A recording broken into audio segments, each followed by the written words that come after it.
네, 이번에는 유병헌 씨 추적과 수사 상황 자세히 짚어봅니다. 검찰은 유병헌 씨의 친형 병일 씨와 병일 씨 어제 구속영장을 청구한 데 이어서 오늘 또 도피를 도왔던 구원파 신도 이른바 신엄마에 대해서도 구속영장을 청구했습니다. 네, 형 병일 씨에 대해서는 횡령 등의 혐의와 함께 유 씨의 도피에도 도움을 줬을 것으로 보고 집중 추궁하고 있습니다. 또 도피를 총괄할 것으로 알려진 신엄마는 사흘째 혐의를 부인하고 있는 상황인데요. 최진영 변호사 그리고 곽대경 동국대 경찰행정학과 교수 두 분 모시고 이야기 나눠보겠습니다. 어서 오십시오. 네, 안녕하십니까? 네, 우리 곽 교수님께 먼저 질문을 드리겠습니다. 이 앞서 지금 이 친형 유병일 씨 구속영장이 청구됐고 또 오늘 그 신엄마에 대해서도 구속영장이 청구됐습니다. 이 이틀째 지금 수사를 하고 있는데 뭐 특별히 나오는 게 없는 것 같아요. 예, 사실 뭐 지금까지 뭐 별다른 소식은 전해지고 있지 않습니다. 지금 이제 가장 중요한 게 과연 유병헌 씨가 이제 어디에 있느냐에 대한 핵심적인 정보를 검찰에서 이제 파악하는 게 필요한데 거기에 대한 이야기들은 아직 없는 것 같습니다. 사실 뭐 유병헌 씨 같은 경우는 형이니까 당시 뭐 동생의 행방에 대해서 조금 알 수 있을 걸로 이렇게 이제 기대를 했고요. 그리고 이제 신엄마 같은 경우는 실제로 도주를 하는 데 있어서 이제 자금을 마련하고 그리고 이제 은신처를 이제 뭐 준비하는 그런 과정, 그리고 이제 뭐 사람들을 도와줄 사람들을 갖다가 뭐 교체하고 이런 과정에서 좀 영향력을 행사했을 걸로 기대를 했는데 본인이 현재 이제 모르쇠로 일관을 하면서 핵심적인 정보를 아직 제공을 하고 있지 않습니다. 자, 우리 최 변호사님, 이 형 병일 씨 그 금수원 뒤에 있는 야산에서 검문 검색 중에 잡혔거든요. 그러니까 체포 과정도 좀 석연치 않고 또 이 신엄마도 뭐 한 달째 도피 중이다가 갑자기 자진 출석을 했어요.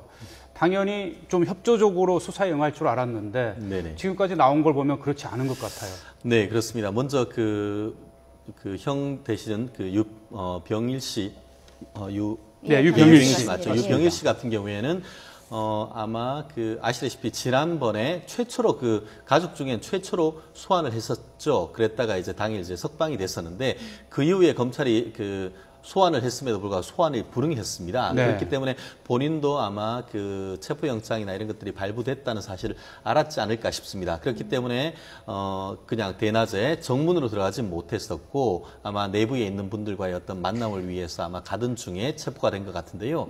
그런 점에서 비추어서 아마 여전히 어떤 구원파 내부와의 어떤 관계를 계속 맺어왔고 사람을 만나러 갔는 길이 아닌가 하는 그런 생각이 드는데요. 그렇기 때문에 오늘 지금 보니까 구속영장까지 신청을 했다고 하는데 그분에 대한 혐의가 크게 보면 두 가지죠. 좀 전에 말씀드렸듯이 유병헌 동생 유 회장에 대한 범인 도피 은닉을 했는지 여부를 아무래도 형이다 보니까 가족이다 보니까 그 누구보다도 알고 있을 가능성이 크기 때문에 그것을 좀 조사할 필요성이 있다는 점이고 또 하나는 여전히 이분이 또 보면은 청해진의 고문으로서 월 250만 원 가까이의 어떤 돈은 받았는데 실제로 한 일은 없다. 그렇기 때문에 그 자체가 횡령일 가능성이 있고 그 이외에도 여러 가지 또 일가로서의 어떤 그런 경영 관련성이 있기 때문에 지금 수십억의 또 자금을 또 유 씨 회장 집안으로 빼돌린 그 혐의를 받고 있는데요. 검찰이 어떤 식의 어떤 조사를 할지는 참 좀 지켜봐야겠고 지금 이른바 신엄마에 대해서는 이 부분에 대해서는 저도 과연 정말 협조하고 있는 것이 아닌지도 사실 좀 불명확하다고 생각을 합니다. 사실 오늘 또 지금 저희가 이 얘기를 하고 있습니다만 검찰로서는 언론이 큰 도움이 되기도 하지만 거꾸로 언론이 계속 얘기를 하고 있기 때문에 수사에 방해가 된다라고 생각할 가능성도 없지 않습니다. 그렇기 때문에 내부적으로 어떤 그런 조사해서 진술을 받은 것에 대해서 대외적으로 좀 알리지 않을 가능성도 전혀 배제하지는 못한다라고 생각을 합니다. 예컨대 거의 실시간으로 진술했는 내역이 외부로 나간다고 하면은 사실 어느 지역에 있다는 그것이 특정이 된다 하더라도 그러한 것이 언론을 통해서 유출되고 한다고 하면은 또 유 회장이 또 도피할 그럴 가능성이 있기 때문에 검찰로서도 아마 특히 다른 사람은 몰라도 특히 신엄마의 어떤 진술 같은 것을 당장 공개할 가능성은 그렇지 높지 않기 때문에 그와 같은 것이 진실이 어떤지는 조금 더 두고 봐야 되지 않는가 하는 생각도 하고 있습니다. 진술이 어떤지를 검찰이 공개하지 않더라도 일단은 신엄마가 자수한 그 배경, 의도에 대해서는 저희가 분석을 해볼 필요가 있을 것 같습니다. 일단 저희가 그래픽이 준비가 돼 있는데 검찰에 금요일에 자수를 했습니다. 이 신엄마라는 인물이 어떤 인물인지 짧게 정리를 해보고 일단 넘어가죠. 그래픽 보여주시고요. 네, 구원파에 있는 60대 여신도입니다. 이 구원파 안에는 강경파와 옹경파로 나눠져 있는데 이 신엄마는 강경파로 분류가 되고 있고 전직 대기업 간부의 부인입니다. 이 상당한 재력가로 알려져 있고요. 이 신엄마의 역할이 유병헌 씨가 도피하는데 핵심 역할을 했다 이렇게 알려지고 있거든요. 그러니까 도피 자금을 모으고 은신처를 마련하고 이렇게 핵심 역할을 했다 알려지고 있습니다.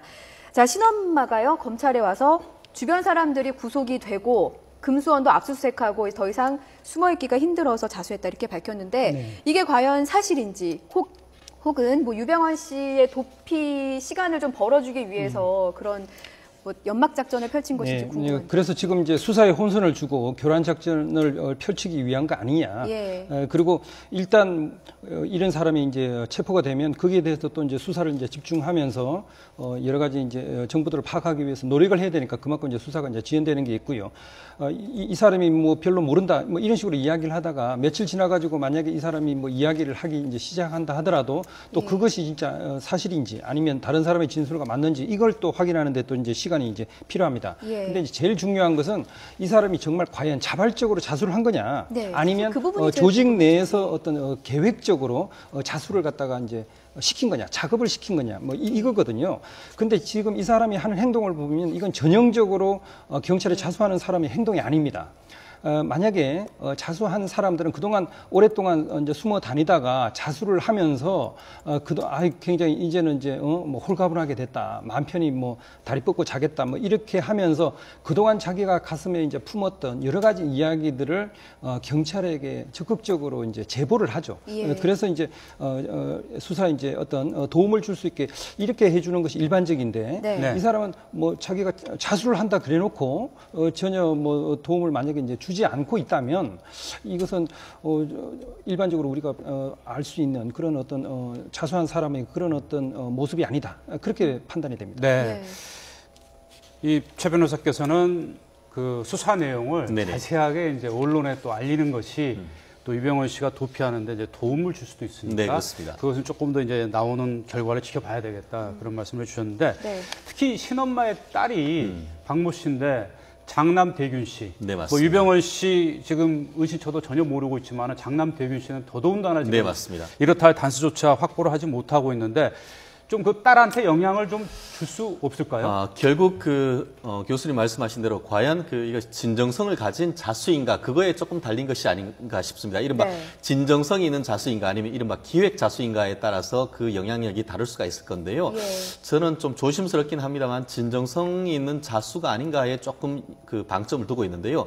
그 이유는 지난번에 본인이 그 변호사를 대동해서 수원지검으로 자수를 하러 나간다라고 한 직후에 예. 언론들이 그 금수원에 있는 담당자들과 연락을 했더니만 금수원에서는 우리도 지금 연락이 안 된다 이런 얘기를 예. 했었습니다. 그 얘기는 아마 그 본인들과 그 전에는 계속 그 연락이 돼 왔는데 예. 이제 그 방송을 보고 자수한다는 얘기를 처음 들었다는 얘기를 했고 본인들이 그 얘기를 듣고 아마 전화를 하려고 했겠죠. 예. 그럼에도 불구하고 휴대폰을 끊었다. 이 얘기가 되는 것인데 그렇다면 적어도 그 시점에서는 본인의 심경의 변화를 일으켰을 가능성이 상당히 크고 예. 사실 지금까지 계속 나오는 게 신엄마가 어떤 그냥 보통 사람을 넘어서 그 남편이 전직 대기업 그 간부였을 뿐만 아니고 그 따님도 사실 태권도계의 상당히 유력 인사 중에 한 사람이다 네. 이렇게 예. 한다고 하면 사회적 영향력이 있는 사람으로 보입니다. 그렇기 때문에 주변에서도 많은 설득 작업이 있었을 가능성도 배제하지 못합니다. 예. 물론 그렇기 때문에 이제 딸의 어떤 미래도 생각을 해야 되기 때문에 어떤 본인들이 가족들의 설득에 못 이겨서 나왔긴 하지만 예. 나와서 봤더니만 또 본인의 어떤 신앙이나 어떤 그 체포가 된 때는 또 본인이 또 심경의 변화, 여자뿐만 아니라 언제나 누구든지 심경의 변화가 있을 수 있기 때문에 네. 결국 어쨌든 본인의 발로 나왔기 때문에 결국 이제 키는 검찰이 얼마나 수사력을 발휘해서 그 신엄마로부터 어떤 진술을 받아내느냐, 어떻게 그 분의 어떤 심경의 변화를 유도해서 딸에게까지 영향을 미쳐서 어떤 그 자수를 하도록 나오느냐, 이제 그런 측면에서는 어떻게 보면은 큰 어떤 키가 어떤 그 금수원 쪽에서 오히려 검찰의 손으로 이 밝히는 것이 어떤 너무 그 공이 넘어왔다 이렇게 보는 것이 맞지 않을까 싶습니다. 그래서 이제 우리 잠깐만요, 우리 박 교수님 그리고 최 변호사님. 인천지검에 나가 있는 우리 특별수사팀에 나가서 취재를 하고 있는 취재기자 연결해서 오늘 이 구속영장 청구된 소식 자세히 알아보도록 하겠습니다. 네, 조인정 기자가 나가 있습니다. 조인정 기자 나오십시오. 네, 인천지방검찰청입니다. 네, 신엄마에 대한 구속영장이 청구가 됐는데 혐의가 정확히 어떤 거죠? 네, 앞서 말씀드린 대로 유병언 씨의 도피를 도운 혐의를 받고 있습니다. 최측근으로 분류되고 있는데요. 구원파 내에서 강경파로 분류되는 신엄마가 금수원 내에서 머무르면서 유병언 씨의 도피를 적극적으로 지원했다는 겁니다. 이와 함께 검찰은 신엄마에게 부동산 실명제법 위반 혐의도 적용했습니다. 신엄마가 유병언 일가의 차명재산을 보유한 정황이 포착된 것으로 풀이됩니다. 신엄마에 대한 수사는 큰 성과를 내지 못하고 있는데요. 신엄마는 과거 금수원 관련 일을 하면서 유병언 씨의 일을 도와준 건 맞지만 도피에 대해서는 관여한 적이 없다고 진술한 것으로 전해졌습니다. 이에 따라 검찰은 휴대전화 통화 기록 등을 분석해서 신엄마와 유병언 씨 사이의 연결고리를 찾는 데 주력하고 있습니다. 형 병일 씨에 대한 이 구속영장이 청구가 됐고요. 또 이에 앞서 이제 구속 기소가 된 최측근 인사들에 대한 재판 내일부터 시작이 되는데 이런 대목들이 이 유병언 씨에 대해서도 좀 압박이 될 수 있을까요? 네, 아직까지는 그런 점들이 큰 도움이 되지는 않고 있는 것 같습니다. 최측근들이 붙잡히고 있지만 혐의를 완강하게 부인하고 있기 때문입니다. 먼저 친형 병일 씨의 혐의를 살펴보면 도주를 도운 혐의가 아닌 횡령 혐의가 적용이 됐습니다. 병일 씨는 지난 금요일 금수원 근처 도로에서 체포됐는데요. 검찰은 병일 씨가 금수원 압수수색 바로 다음 날 현장에 나타났다는 점에 주목하고 있습니다. 검찰과 경찰의 눈을 돌리는 일종의 교란 작전일 가능성이 있다고 보는 겁니다. 병일 씨는 도주와 무관한 혐의로 잡혔기 때문에 아는 게 전혀 없다며 모든 혐의를 부인하고 있는 걸로 전해졌습니다. 검찰이 신병을 확보한 이들이 혐의를 완강하게 부인하면서 검찰 수사도 제자리 걸음을 하고 있습니다. 검찰은 이들이 갑자기 나타난 가능성을 다양하게 염두하고 유병언에 대한 추적을 강화하고 있습니다. 지금까지 인천지검에서 YTN 조임정입니다. 네, 인천지검에서 취재하고 있는 이 조임정 기자가 이 구속영장 청구된 이 병일 씨와 이 신엄마에 대한 혐의 내용을 좀 자세히 밝혀줬거든요. 최 변호사께서는 당초 이 범인 도피 은닉죄도 적용될 줄 알았는데 병일 씨에 대해서는 그냥 횡령과 배임만 적용이 됐어요. 네, 맞습니다. 지금 아마 검찰로서는 지금까지 결국은 검찰의 판단은 컨트롤 타워는 친형하고는 좀 관계가 없다 이런 쪽에 포커스가 있는 것 같습니다. 오히려 금수원 자체에 있었던 김엄마, 신엄마 내지는 신원을 밝히지 않는 그때 체포영장이 발부됐던 그분들이 아마 도피의 핵심이라 생각을 하고 적어도 지금 형 같은 경우에는 그와 직접적인 관련, 적어도 실질적인 관련이 있을 가능성은 없지 않습니다만 여전히 어떤 적어도 지금까지의 범죄에 상당한 혐의를 입증하는 데는 아직까지는 밝히지 못했기 때문에 그런 거 아닌가 싶은데요.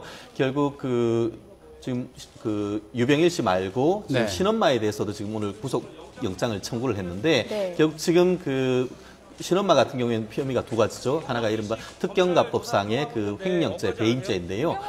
그리고 또 하나가 이제 부동산 실명제 거래법 위반인데 한마디로 유 회장 일가의 재산인 부동산을 본인 명의로 해가지고 있으면서 재산을 은닉해줬다 이것인데 지금 부동산 실명법 위반이 보면은 그런 허위로 명의신탁을 했을 경우에는 5년 이하의 징역 또는 2억 원 이하의 벌금입니다. 적지 않은 죄이기 때문에 만약에 그분이 아까 교수님 말씀하신 대로 자수란 것은 사실 본인이 검찰이나 경찰 수사관에서 와서 본인의 죄를 자백하고 수사기관에 처분을 맡기는 것인데 지금 제 발로 걸어와서 나는 모르쇠로 일관을 한다고 하면은 그거를 과연 자수나 자백으로 인정할 수 있을지는 상당히 의문이고 결국 그렇기 때문에 지금 검찰이 부득이 영장을 청구를 했는 것으로 지금 추측이 됩니다.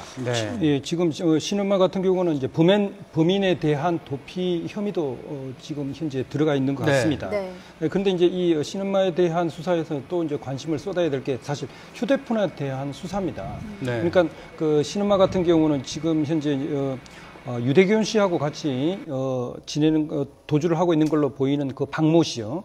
태권도 사범이고 이 사람은 운동을 꽤 했기 때문에 이제 경호 업무까지 하고 있다는데요. 예. 이제 모녀지간이기 때문에 어머니와 딸이기 때문에 그 두 사람 사이에 혹시 휴대폰으로 서로 이제 연락한 그런 것들이 있는지 그런 걸 만약에 본다면 유대균 씨의 행방을 찾는데 상당히 도움이 되지 않을까 그렇게 생각하는데 거기에도 또 관심을 기울여야 될 것 같습니다. 차명을 이용한 그 핸드폰 사용 그리고 이 대포폰 같은 걸 사용하고 있는지 이 검찰이나 경찰이 지금까지 이 추적 수사를 보면 그러한 지금 방금 말씀하신 그런 뭐 좀 감청을 한다거나 이런 게 별로 잘 안 되는 것 같습니다. 네, 그것은 지난번 사실은 그 부분은 어떤 그 기본적 인권, 통신의 자유 이 문제와 관련되기 때문에 사실 예전 같은 경우에는 특히 유선 전화가 있을 때는 그런 것들이 많이 문제가 됐었죠. 옛날에 이른바 대선 때 초원 복집 사건이라든가 그런 것들이 모두가 감청 이런 것이 정치 공작과 연결됐기 때문에 결국은 야당에 대한 여당의 어떤 그 정치 공작의 원인이